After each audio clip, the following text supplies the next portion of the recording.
अहम खबर है, खैबर पख्तूनख्वा से सेनेट की जनरल नशिस्त पर ज़िमनी इंतखाब के लिए पोलिंग का वक्त हो गया। पोलिंग का अमल शाम 4 बजे तक जारी रहेगा। ताज आफरीदी और खुर्रम ज़ीशान में सख्त मुकाबले का इम्कान है। मजीद जानते हैं डॉन न्यूज़ के नुमाइंदे आरिफ हयात से। आरिफ बताइएगा, पोलिंग का अमल शुरू हो गया?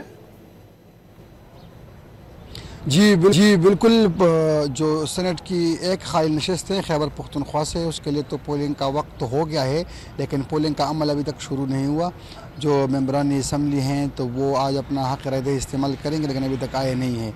उसके लिए तमाम तरह इंतजामात मुकम्मल कर दिए गए हैं। 145 अरकान हैं खैबर पख्तूनख्वा असम्बली के, और आज वो अपना हक़ राय दही इस्तेमाल करेंगे। इसके लिए टोटल 5 उम्मीदवार जो हैं तो वो मैदान में थे, लेकिन 2 उम्मीदवार ऐसे हैं कि उन्होंने अपने रिटायरमेंट का ऐलान कर दिया।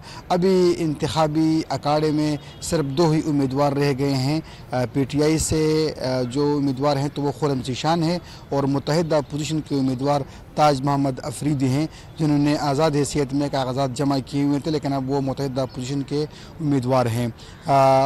इरफान सलीम, जिनका ताल्लुक़ पाकिस्तान तहरीक इंसाफ से हैं, लेकिन वो खुर्रम ज़ीशान के कोरिंग उम्मीदवार होंगे। 145 अरकान हैं, इसमें 92 अरकान जो हैं तो वो MPs जो हैं तो वो पाकिस्तान तहरीक इंसाफ के हिमायत याफ्ता है, जबकि बाकी 53 जो है तो वो अपोजिशन के हैं।